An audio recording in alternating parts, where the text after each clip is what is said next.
আমার যদি কিছু হয়েছে এটা সম্পূর্ণ দেয় ছাত্রদল। ছাত্রদলের কয়েকটা নেতা আমাকে নিয়ে যা তা করতেছে, আমাকে ট্রোল করতেছে, আমাকে গালিগালাজ করতেছে, আমাকে থ্রেট দিতেছে, স্লাট শেমিং করতেছে, আমাকে সাইবার বুলিং এর এমন পর্যায়ে নিয়ে চলে গেছে যে আমার ভিডিওটা বানাতে বাধ্য হয়েছে। আমি হচ্ছে ফ্রাস্ট্রেশনে নিয়ে ভিডিওটা পোস্ট করতেছি। যদি এরপরে আমার সাথে কিছু হয় বা আমার ফ্যামিলির সাথে কিছু হয়, এটা টোটাল দায়ী হচ্ছে বিএনপি ছাত্রদল। আমি হচ্ছে 2 দিন আগে একটা পোস্ট করছি, যে পোস্টটাতে আমি আমার ফ্রাস্ট্রেশন শেয়ার করছি যে এই ওয়েদারে কেমনে যাবো। অনেক খারাপ অবস্থা ছিল, আমি গাড়ি পাইনি, আমি হেঁটে হেঁটে দৌড়ে গেছি, আমি পা বসে আমার হাঁটু পর্যন্ত পানি ছিল, আমি ভিডিও টপ দিয়ে দেবো, এগুলো আমি ফ্রাস্ট্রেশন শেয়ার করছি। আমার বাল বলা উচিত হয় না, আই অ্যাগ্রি, বাট এছাড়া আমি একটা খারাপ ওয়ার্ড ইউজ করি না, আমি just আমার ফ্রাস্ট্রেশন উঠাইছি। কিন্তু এগুলোর কারণে আমাকে ইমেন্স ট্রোল করা হচ্ছে, স্লাট শেমিং করা হচ্ছে, আমাকে বলছে আমার বাসার অ্যাড্রেস খুঁজে বের করে আমাকে এটা করবে সেটা করবে, আমার ফ্যামিলি ধ্বংস করে আমাকে ধ্বংস করবে, আমাকে রাস্তায় পাইলে এই করবে সে করবে, যা তা বলা হচ্ছে ইমেন্স ট্রোলিং।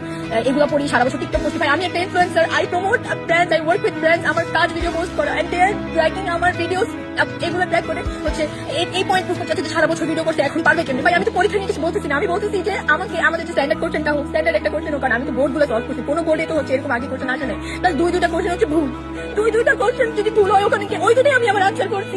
আমি বুঝতেছি না আমি এখানে কি বলতেছি।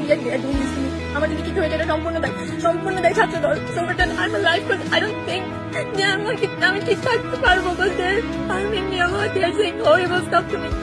আমার ডিএমজি কি বাজে করে কি ভরে গেছে আমি জীবনে কল্পনাও করিনি আমার লাইফে, যেমন সবাই এইগুলো বলবে। I don't deserve this just because I spoke about my